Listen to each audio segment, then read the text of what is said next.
Так. О, Вот сегодня у нас выступает Anar Dosi из Харбина, из Харбинского инженерного университета. Доклад называется «Спектр Тейлора. Банахова модуля над квантовой плоскостью». okay. Well, today our speaker is Anar Dosi from Harbin Engineering University, and the title of his talk is Taylor Spectrum of a Banach module over the quantum plane. Please. Okay, yeah, thank you. So let me share my screen.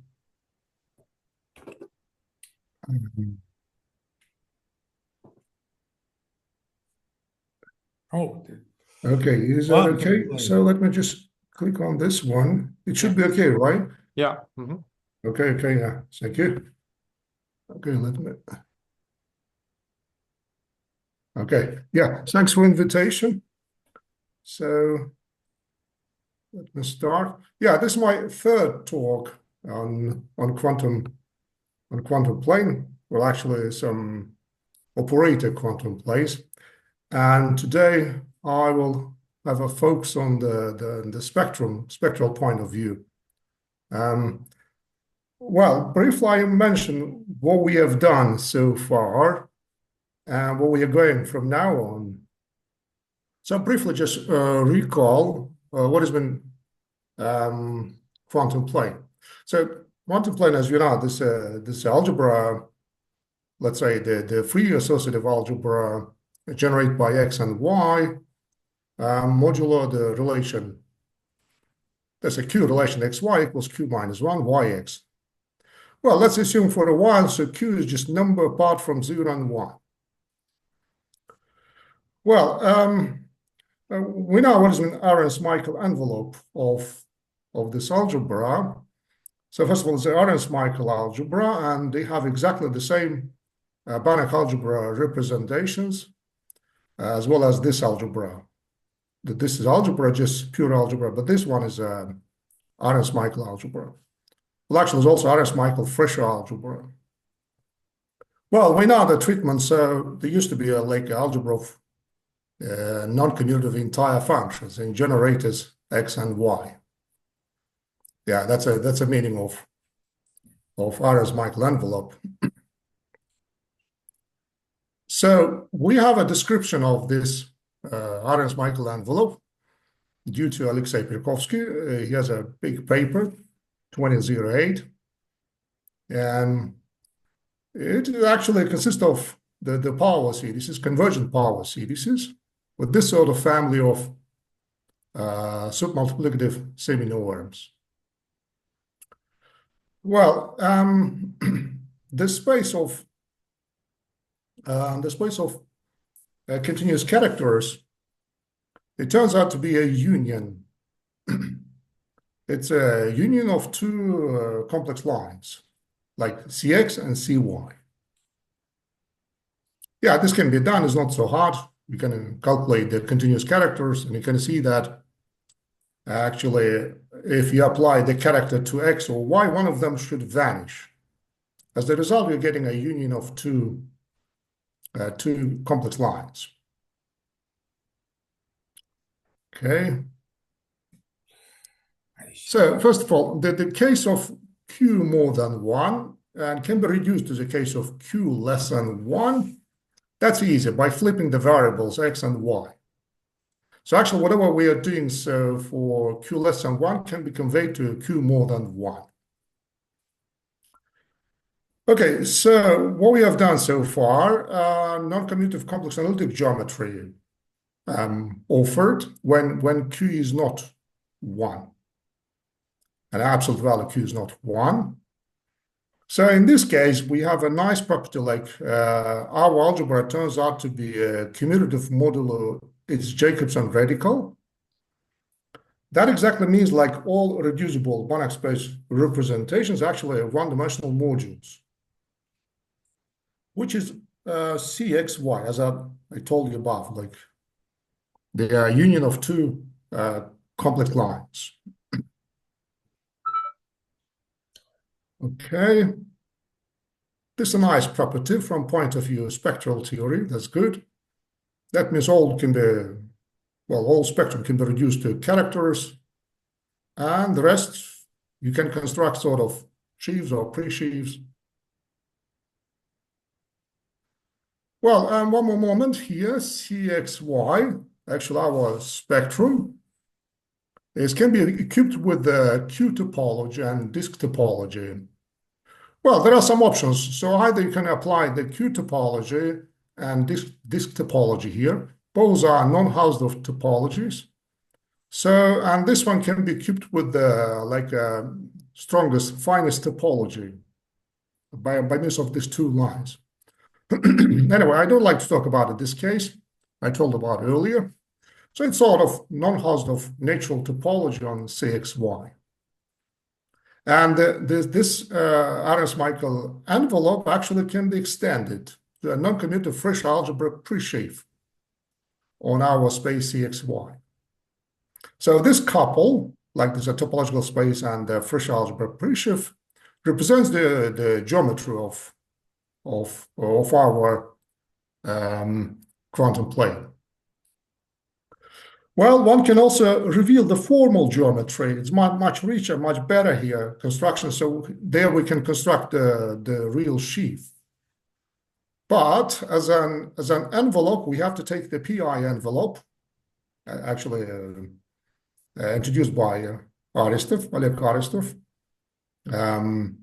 He got various envelopes, and this is probably more suitable for us. PI envelope, which can be extended to a formal geometry. Like you can get this fresh algebra sheaf and all nice properties there. Yeah, that was from my previous talk. Okay. So if you look at the Arens-Michael envelope, you can see like sort of decomposition, topological direct sum of subspaces. Here, Jacobson radical in the mid.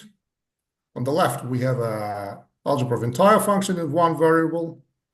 On the right, again, we have a non-unital closed subalgebra generated by Y. Well, actually, this can be driven directly from the Pirkovsky result for description of Arens-Michael envelope. So on the moment here, this decomposition can be extended to a sheaf decomposition. If you take the sheaf associated to this presheaf, you will get something like that, like OX. This is also a sheaf associated to presheaf, and this another one, ideal. Yeah, this sort of structure of the sheaf, what's happening in non-commutative complex analytic geometry of quantum plane when Q is not 1, absolute value, I mean. Okay. So in the present talk, well, I wish to analyze the Taylor type spectrum of a Banach space representation of quantum planes. Actually, that comes from the homology side, topological homology side. Yeah, again, this key result obtained by Alexei Pirkovsky in his 2 papers. So what's a key moment here? This inclusion into Arens-Michael envelope is an absolute localization in the sense of Taylor. Well, roughly speaking, that means the homology and topological homology side, they are compatible. They can be driven. I mean, you can draw all the homology side toward topological homology side from using this inclusion. So, well, what's a key side? So that means every left Banach module of a quantum plane possesses the Taylor spectrum, as in the commutative case. So this carries a deep information on topological and homological properties and related non-commutative holomorphic functional calculus that I am targeting to do to complete this project. Well, let me just briefly mention in the commutative case that approach is due to Mihai Putinar by involving some sheaf constructions. Well, actually, that's a case of when Q is 1, if you just do this commutative case. Okay, that was introduction. Now let's switch to concept of Taylor spectrum. Actually, also some Slotowski spectrum. I will say a few words about it. So let's fix Banach, left Banach module X. So if your left Banach module is given by a couple of bond linear operators, T and S. Look, that's the same, the key relation between T and S. Suppose for a while, again, Q is just any complex number apart from fixed number apart from 0 and 1. So once having this couple, you can automatically have an action of entire functions, right? It's an entire functional calculus. It's a Banach space, Bx. I mean, Banach algebra, so X is Banach space. So that means X is automatically left Banach or Q module, CX module. Well, in general, we can also consider the Fresher module, left Fresher modules. So that means we need just to fix a couple of continuous linear operators with the same Q identity. So if you fix this couple with the same identity, that means you have a Fresher module structure. Okay. Okay, now let's fix for a while X, a left Fresher module given by this couple TS. Okay, let's fix our characters from CXY. Again, let me recall again, it's just a union of two complex lines. Yeah, we can define the following complex. Say cochain complex, X sum X. Yeah, look at this differentials. That's written in like in the matrix shape. So this is a column, say 2 by 1, this one by 1 by 2. So yeah, pay attention, operators S and T here, TS, gamma X, gamma Y, the value of the characters, the valuation of characters at X or at Y. Yeah, by the way, the one of them should be 0, right? Since gamma from the union of two complex lines. Yeah, since gamma X times gamma Y is 0, you can easily verify that you can just multiply two matrices like this one times this, and you will get 0. So using this property and Q property, you can easily verify that this is a complex. Okay, so what is my Taylor type spectrum of this left Fresher module? This is the following set. This is the following set. Let me remove this part from here. Okay, this is a following set of those characters such that this complex is not exact. So there are some cohomology groups here. So it's a subset of the character space. Yeah, that's Taylor spectrum. Okay.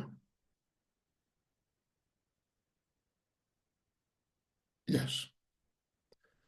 Well, again, let me briefly recall, we can also introduce like Slotowski type spectra.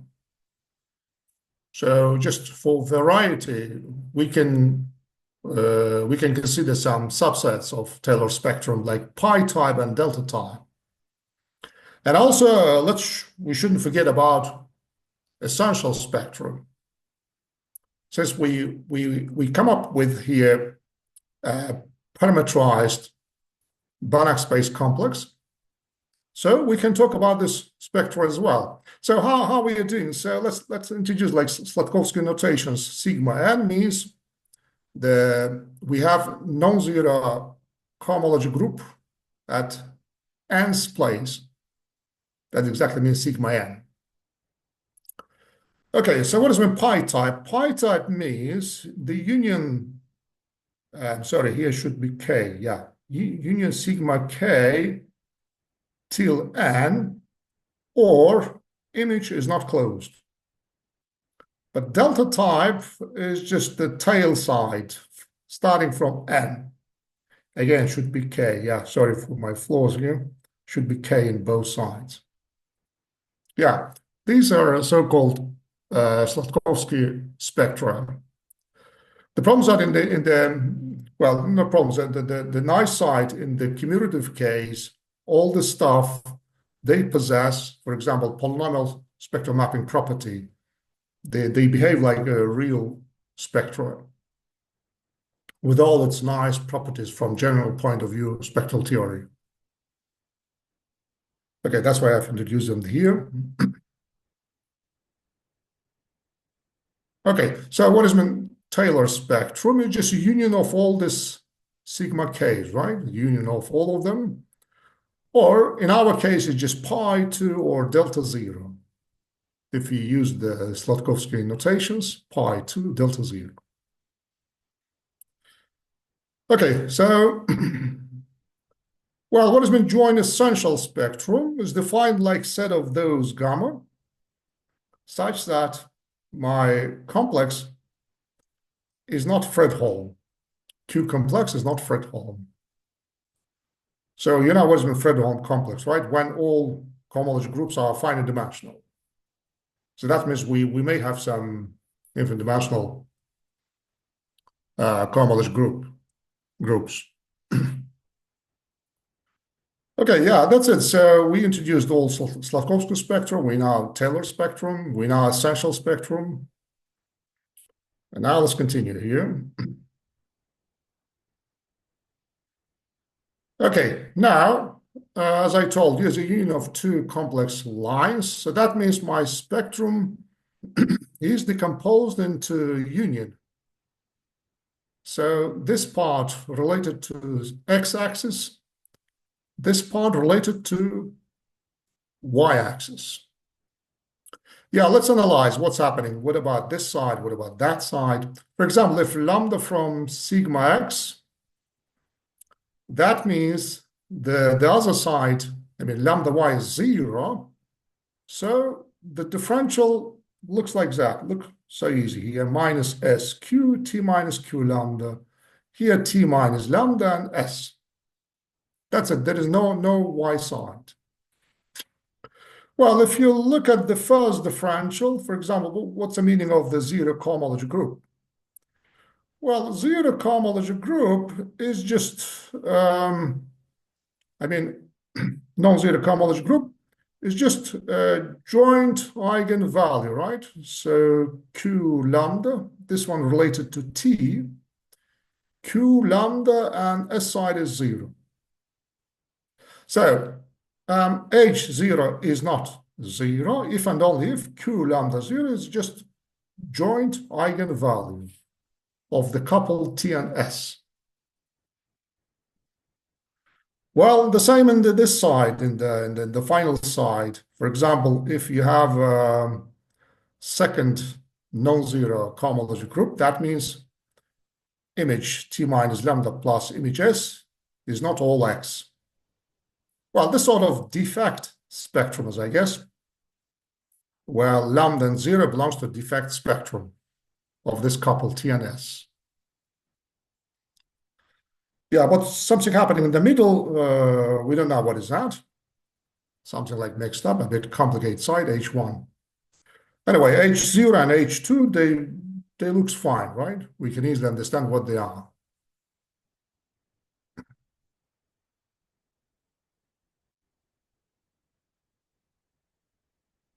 Okay. Okay, let's look at the Y side. If you move from the Y side, then my complex looks like that. Now we have Ts minus mu, and here T, in the upper side, we have mu minus Qs. Well, in this case, H non-zero H0 means, again, joint eigenvalue. In this case, the first coordinate corresponding to T is just 0, and the other Y will be Q minus 1 mu. You can Q get out, so you will see like it's a joint eigenvalue of the operator P Ts. Well, again, H2 means just sum is not X. This again sort of defect spectrum. 0 and mu belongs to the defect spectrum of the couple T and S. And something between them in the middle. Okay, so we got both description for X-axis side and Y-axis side of the Taylor spectrum. Okay. Okay, now first let's try where did it come from. So let's turn back to topological homology side. So we know this quantum plane has a resolution, free bimodule resolution due to Takhter-Jang. So look, this applies a standard multiplication, and this is my differentials. Yeah, like differential, like as written in the original paper by Takhter-Jang. I will convert them into more better version, like in operator shape. Okay, so this is a free bimodule resolution of this algebra, quantum plane AQ. Yeah, E1, E2 is a standard basis for C2. This is exterior power. Okay, yeah. So now let me mention, I mentioned about this result of Perkovsky. So that embedding is an absolute localization. That means we come up with the following free OQCX bimodule. Look, the same complex, but look, the differentials written in the operator shape. So D0, D1. Yeah, L and R, they indicate to the left and right multiplication operators. So the meaning like is an absolute localization. That exactly means this is admissible complex, splits as a complex of Fresher spaces. So look, this one provides resolution from point of view topological homology, bimodule free resolution of the Arens-Michael envelope. That is a key result for us, how to develop theory. Yeah, as you can see here, whatever written above, as I told you, whatever written here, this is just, look, written like that. Right multiplication, left, right, and left, right here. Okay.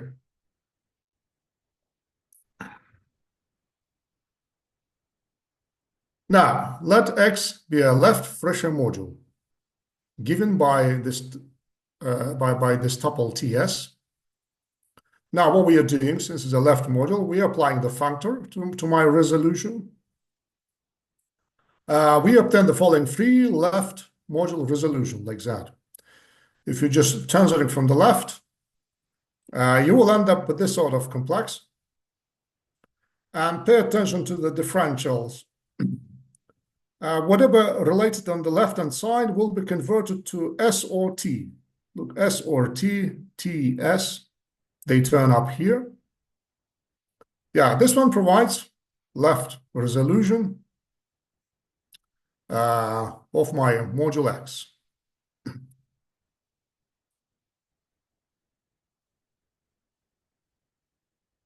Okay, look, that's written here. So this complex again admissible. So let me define resolvent set of these operators, T and S, of this couple, as a set of those characters or one-dimensional modules, so that it's in a transversality relation. That means all homology groups should vanish for all k more than or equals 0. Well, we can easily use this resolution, just tensoring it, and we can easily prove the following lemma. So if X is a left Fresher module given by an operator pair with the same Q identity, then the complement of the set, resolvent set in the space of characters, that exactly my Taylor spectrum that I have introduced above. So that's a link or just the source where that come from, the spectrum. So complement to this resolvent set will be exactly our Taylor spectrum.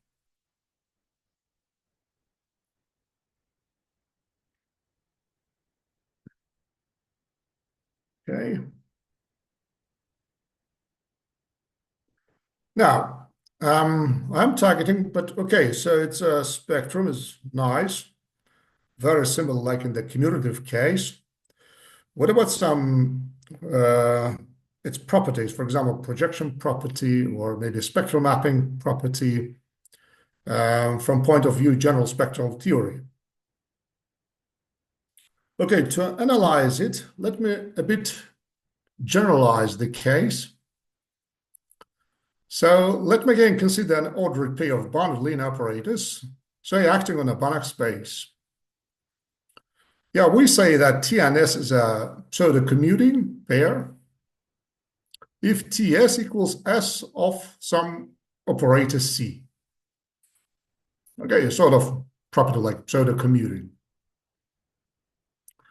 For example, in this case, if you plug in here lambda minus T is going to switch to lambda minus C, right? That's easy. You can easily verify that lambda minus T is actually S lambda minus C. Yeah, why we need this one? So as you can see, if you use our original relation, Q relation, you can see that there's also a pseudo-commuting couple, right? So C is just Q minus 1T. So there's a just example of pseudo-commuting pair of operators. Well, we can look at the flipped pair like ST.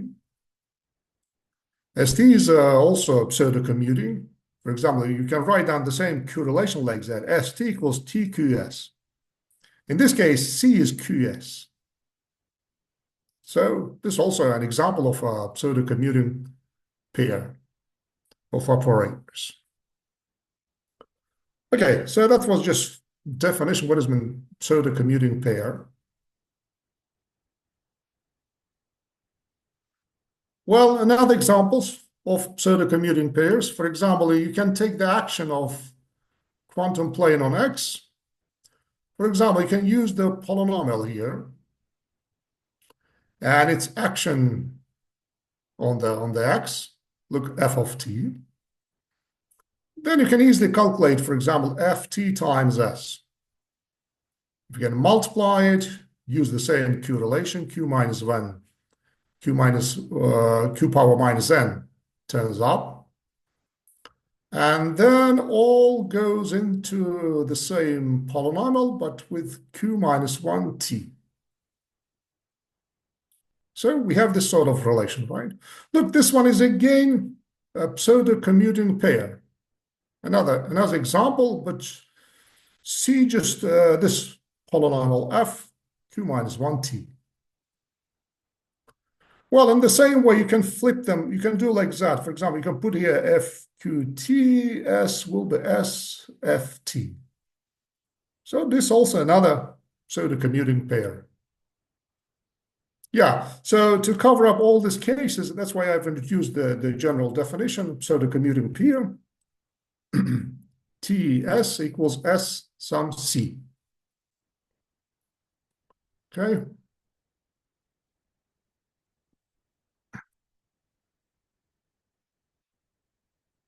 Okay, next. Yeah, this one do. Okay, now let's consider pseudo-commuting pair, TS. Well, in general case, again, we can define a so-called left spectrum, parametrized. I mean, first, parametrized Banach space complex. Look what I'm doing here. Again, the same structure, x plus x. But look at my differential here, s lambda minus c, lambda minus t minus s. Again, if you multiply them two matrices, you will end up with 0. So this is a cochain complex of Banach space. Yeah, again, we say that lambda is a left spectral point. Yeah, pay attention here. Lambda is just single number, not a couple here. Lambda just number, complex number.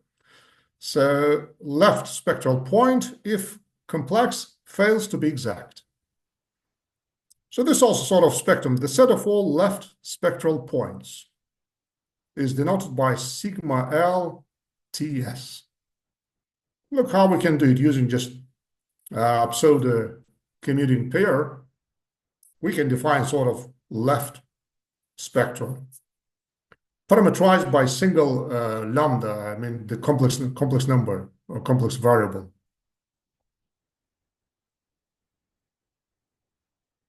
Okay. Yeah, look what's happening. If TS is a pseudo commuting pair of operators on a Banach space, look the same relation, then left spectrum is a subset of the spectrum T and spectrum of that C.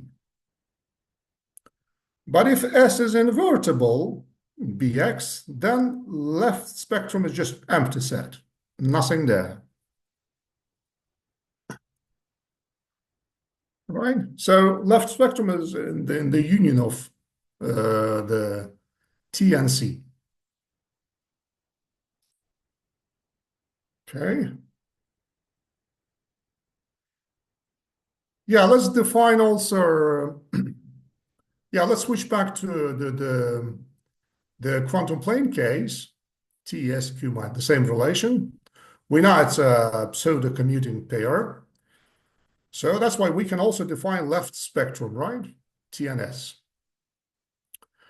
We can also flip them, S and T. There's also a pseudo commuting pair with a different C. So let's define its right spectrum to be left spectrum of the flipped pair, ST. Okay. So for quantum plane action, so we have left spectrum, and we have also right spectrum, which is just flipped left spectrum. Anyway, that's easy. So that's why it's so easy to calculate what is that. So mu belongs here. So that means this sort of complex is not exact. A bit modified here, if you pay attention. So this complex is just the left of ST. It's the same complex, just S and T. Okay, so why we need that, let me explain here. Okay, so now let's formulate the key result, the projection property. So what I want to say here. Again, we have a quantum plane action on the Banach space. Then I told the X side of the Taylor spectrum is actually consists of the left spectrum times 0. Y-axis side is 0 times the right spectrum. So that's more or less easy. So that means actually Taylor spectrum consists of these two parts, right? So it's a union of the compact subsets. Compact is in the standard sets, in the standard topology. And we have the following Q projection property. Yeah, look at here, this is interesting. So if you reduce spectrum to x-axis, you will end up with this sort of union, sigma t union sigma q minus 1t. Right? Well, if you reduce to your case to y, then you will end up with spectrum of S and QS. So overall, spectrum belongs to all this union. Yeah, pay attention. I am not saying that it belongs to spectrum of T. No, there is an extra term here. And the same is here. It belongs to S union QS. So it seems we have sort of deviation here. because our expectation would be inside of spectrum of T or S, but it seems we have none. It somewhat goes out of it.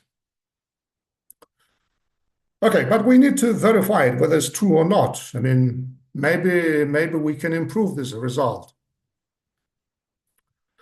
Now we're going to show that it's impossible. Like, this is probably the best option here. Okay. Yeah, first, let's see about the compactness. And maybe spectrum is empty, who knows? Yeah, that's quite possible. Look, let X be a left module of a quantum plane, the same Q relation. If both are invertible operators, then Taylor spectrum is empty and absolute value Q should be 1. Look, this one tells you if Q is 1, our expectation should be sort of empty set, which is actually quite reasonable here, because Q equals 1 case is close to C-star algebras, is something else. But if Q is not 1, then spectrum is a non-empty compact subset inside of the cross C2.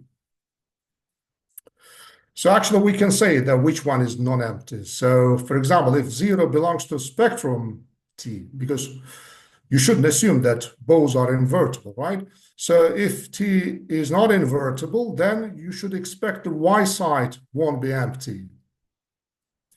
But if S is not invertible, then X side is not empty.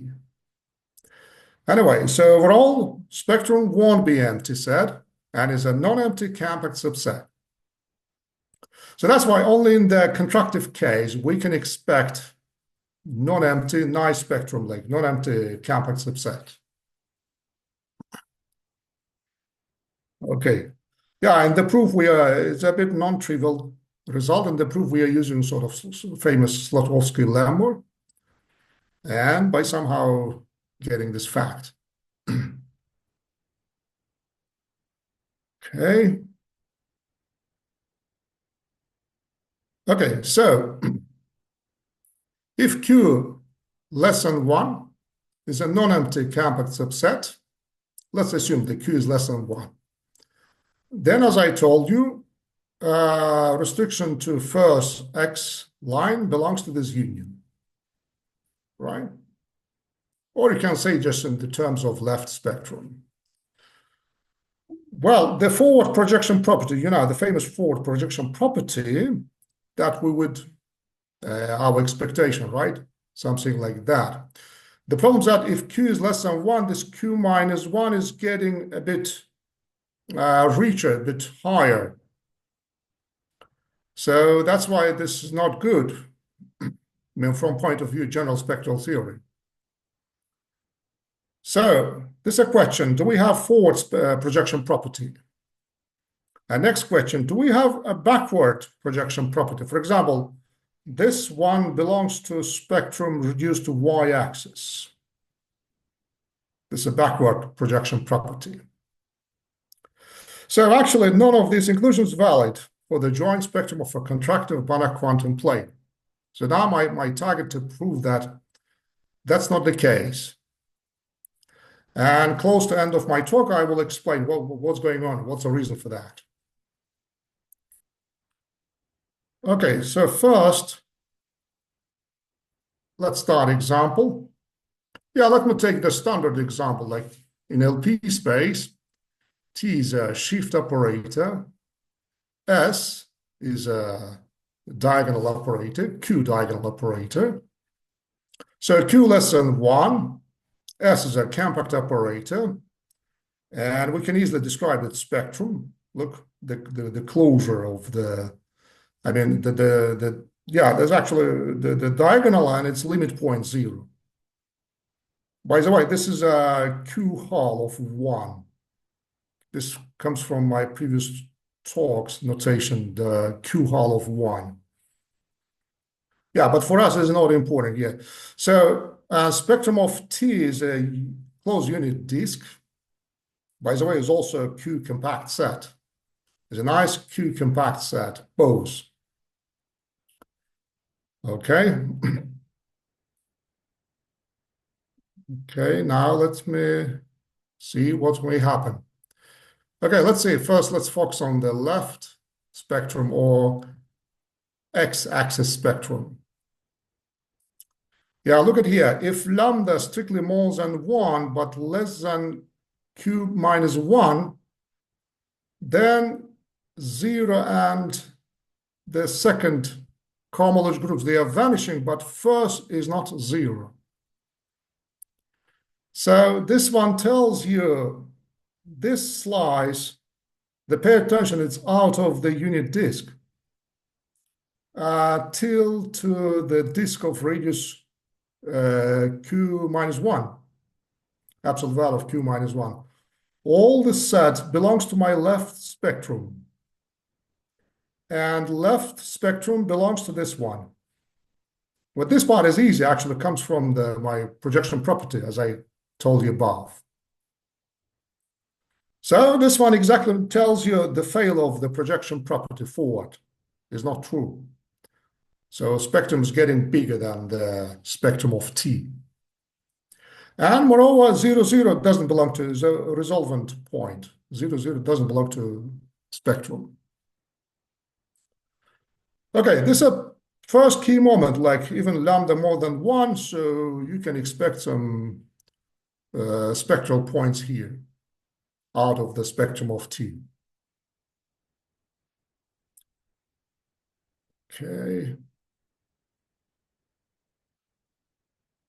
Okay, what about right spectrum or spectrum over y-axis? The spectrum over y-axis is easy, just 1, nothing there. So in this case, H0 is 0, H1, H2 is C. So it's actually the Fredholm complex, non-exact Fredholm complex here. So right side is easy here, just 1. Okay.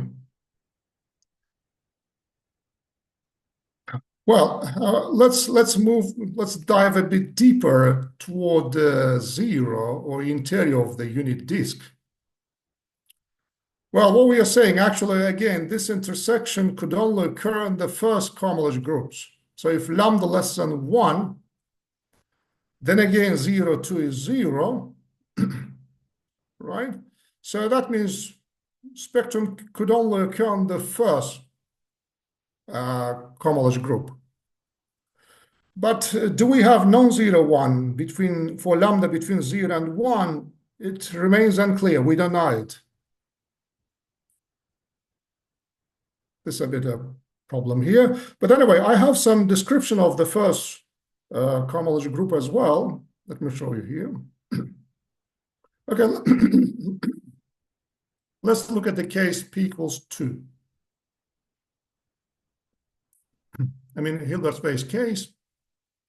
So for every vector, let's introduce like the Fourier tail sum. Let's get the tail sum. Okay, let's generate the vector like that. Yeah, this is a bit technical anyway, let me say. This conjugate lambda and q. It's a fixed vector from L2 space. Let's look at its orthogonal complement. But this sort of sum should converge. There is an absolute convergence of this sum. You're applying Tn plus 1 to here and Fourier tail. Yeah, actually, this is a subspace, so it can be proven like it's a subspace of this orthogonal complement. And for example, it contains every vector whose Fourier tails are summable. It's a bit restrictive stuff, but anyway, it makes sense. So it's just subspace of this one. So why we need that? Yeah, look at the description. If lambda between 0 and 1, the first cohomology group looks like that. This is a complement modular this subspace, where the first cohomology group of the complex. Okay. Yeah, now let's sum up what we got. So for this particular example, again, the same couple, TS, acting on LP space. Then left spectrum contains, look, I have excluded the interior just of the unit disk. The rest, this ring, right? This a ring, all belongs to left spectrum. But instead, we have a nice description for essential spectrum. Essential spectrum, as it's not surprising, you should take the boundaries of the unit circle, I mean, unit disk, and the other disk a bit larger radius. So that will be exactly your essential spectrum. Well, as I told you, this side should be 0 because we have seen above, like for this side, there is no essential spectrum here. Okay, so what have I said so far is can be described in terms of Sladkowski spectra. So pi spectrum intersection of this gap, which is sigma 1, which is delta 1, as a result is this one. So delta spectrum here is intersection is empty. Anyway, so pi 1 this is open disk. Intersection equals to delta 1, delta 2 intersection is empty. Yeah, this is a bit technical anyway, whatever we have here for Sladkowski spectra.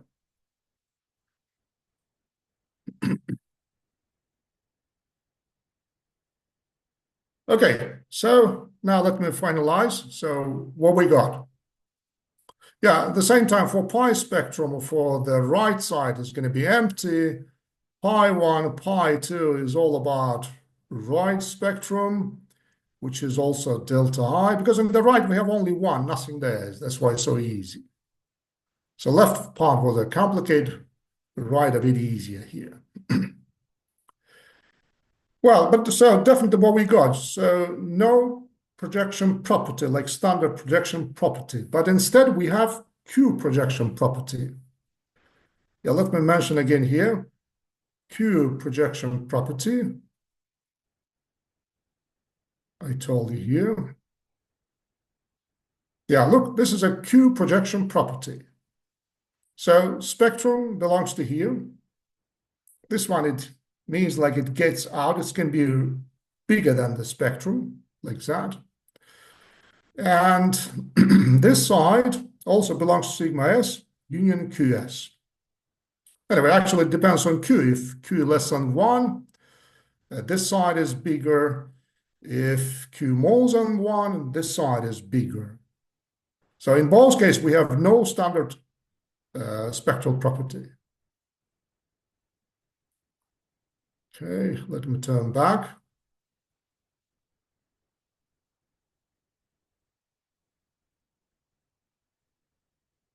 Okay. So, but what should happen here? I mean, what we have to do? So it seems, well, still I am working on this problem, but as far as I can see, to prevent these deviations in the Q projection property, we need to pass two Q closures. Actually, we need to deal with the non-Hausdorff topology. If you can see, actually, this spectrum, they are not closed. They are not compact in the Q topology. It has quite a big closure. So if you get the closure of this Taylor spectrum, that will result exactly in the right spectrum, so-called Putinar spectrum. That's from my previous work. And maybe it's not surprising, the same we can see for schemes in algebraic geometry. If you look at my work here in 2021, in the commutative case, if you look at the purely algebraic case, again, the Taylor spectrum plays the poor role, but its closure, which is quite big, the closure possess the projection properties or spectral mapping properties. So as far as I can see, the same happens here, because in the complex analytic geometry, probably this is my first experience with the non-Hausdorff topology. For example, we haven't seen the same from the representation of the nilpotent Lie algebras. But probably there are many other cases. But so in all cases, the schemes tells us like we have to pass to a closure in the non-Hausdorff topology. If you pass to a closure, probably probably you will get the right projection property.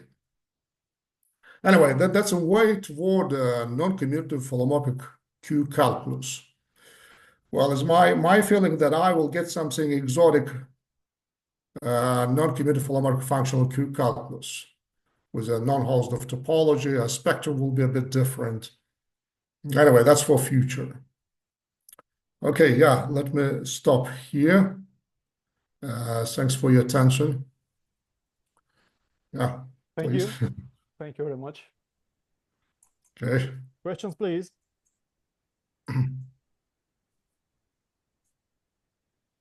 No, I have a comment, no, not a question. Good. So, this last theorem 9, Theorem about 9. representation in the space LP. Yes. Yes. The result. Theorem 9. Okay. Does not depend on the parameter P. Yes, for every P, the spectrums are the same. And it seems this means that Oh, yes, yes. maybe It does that not depend on the P. Yeah. spectrums related with algebraic properties of this representation, not analytic properties, but algebraic properties, because P is different, it's not the same. That's such a simple comment. I see, I see. Yeah, for every P fixed rule, so the result the same because the construction is the same. So, but only if P is 2, we can get a description of the first cohomology group. So that's only what could I do it here. But still, this one is complicated. We don't know what is that. It's a bit weird stuff. But anyway. Okay, yeah, thank you. And what happens if P is infinite? Oh, yes, good question. I don't know. I don't know why excluded P equals infinity. Probably there were some elementary reasons for that, but I don't know. We need to have a look. Yeah. Probably to avoid any extra trouble. Yeah. Okay. Okay, more questions, please. Well, I have a question about the definition of left and right spectra. So you define them in terms of some concrete complexes. So the question is, can we define them in terms of derived functors, like the usual Taylor spectrum? I don't know. Mm. I don't know. This is really, I mean, just adaptation by somehow to generalize all possibilities. Because look at here, if you try to prove sort of spectral mapping theorem, you also end up with this sort of couples again, right? For example, if you take the polynomial here, you wish to try to prove sort of spectral mapping theorem. Again, you will end up with sort of pseudo-commuting pairs. So that was only my target, how to do it. But from general categorical point of view, no idea. I'm not sure how to do it. Yeah, that's only my target, how to do it. Yeah, but probably for this you need to consider more general cases, right? And by somehow I don't know, is it possible to develop something like that for this particular case? Just having quantum plane, or I don't know. Even I have never seen something like work like that. Mhm. Okay, thank you. Mhm. More questions, please.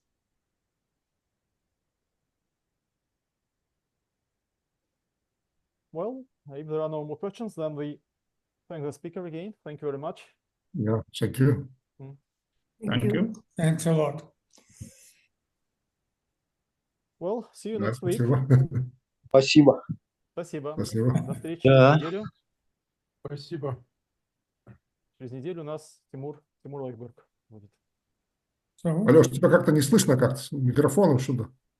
Секунду. Так, сейчас слышно? Ага, сейчас Ага. более-менее, да. Ну все, тогда до встречи через неделю. Большое спасибо. Через неделю будет Тимур Лойкберг, если я правильно помню. Ага, Послушаем Тимура.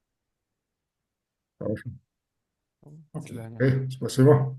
Спасибо. До свидания. Thank you. До свидания. Bye-bye, Мария. До свидания. Take care.